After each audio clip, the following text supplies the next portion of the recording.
In the name of Allah, the most compassionate, the most merciful, my dear friends and fellows, look, now this is the age of motivational speakers. For the past, during the past 1 decade or so, there have emerged many of these motivational speakers. They are seen motivating the people to be more successful, to earn more, to gain whatever you want to gain, to reach wherever you want to reach, to be a prominent person in the society, to be a very influential one, and to enjoy as much as you can. So, this is maybe nowadays you know, for the past 1 decade or so, the motivational speakers have been teaching to the to those who are their clients, to those who are their admirers, to those who listen to them. I myself, I am a sort of trainer, you know, and in a very humble manner, I try to train, teach, and motivate the people. But I think, as for the standards, criterias being followed by these motivational speakers, it needs to be reconsidered. Like, I think the motivational speaker, the philosophy of these motivational speakers, circles around the quote of Bill Gates, which is purportedly said by Bill Gates: if you are born poor, it's not your fault, but if you die poor, it's your fault indeed. Poverty is very bad, it must be avoided, and we must be actually doing everything else we can to avoid the poverty and to gain the money, to gain the wealth, as this is our necessity on the one hand, but it is a matter of, pride on the other hand as well.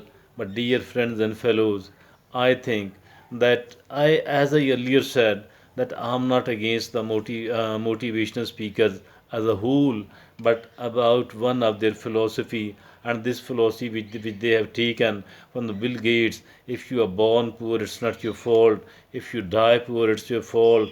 I think it shouldn't be considered a fault at all. If a person could not develop and prosper much, then this should not be considered a fault at all. It should not be considered as a demerit at all. But it doesn't mean that we don't need to work, we don't need to struggle, we don't need to move forward. Actually, we need to do everything else, whatever we can, to be a prosperous person, to be an affluent person, or at least being able to fulfill our need properly. And we should be having this much of the money, we should be earning this much of the money. My dear friends, I think that if at all we succeed in achieving whatever we had planned, whatever we have wished, I think there is no need to become an arrogant person at all. There is no need to become a conceited person at all. Rather, we need to maintain our humility, because I think the luck has favored us.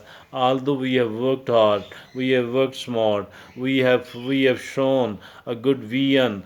Despite all that, it is not right at all. It is not right at all to feel the arrogant. It is not right at all to feel the conceited person, to be a conceited person. But it is very important, and very important indeed, if at all we maintain our humility. We must maintain our humility at all, and that is the right way. My dear friends, I think we don't need to put ourselves or any of our loved one into some sort of inferiority complex. If at all we could not win that much, if at all we could not achieve that much, and if at all, I think that that is the right approach. That is the right approach, and it should not be for a good life, for a successful life, having a big money. It should not be. It should not be considered compulsory at all. So that is my point of view. Here I disagree with the motivational speakers. I think with enough respect and regard for them, it does not mean that I am against the development or the prosperity or the struggle. Actually, we need to struggle. We need to work hard. We need to move forward. We need to plan. We need to program, and we need to develop our vision as well. All of these things are fine. But one thing which must not be forgotten is that we must develop empathy for the people around us.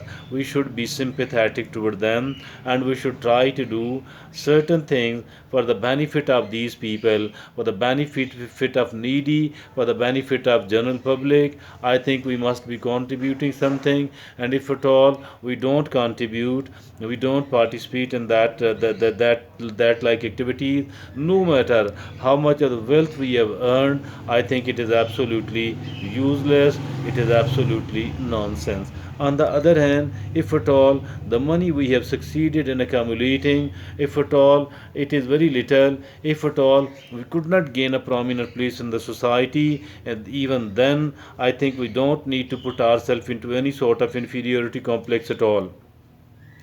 We don't need to put ourselves into any sort of inferiority complex at all.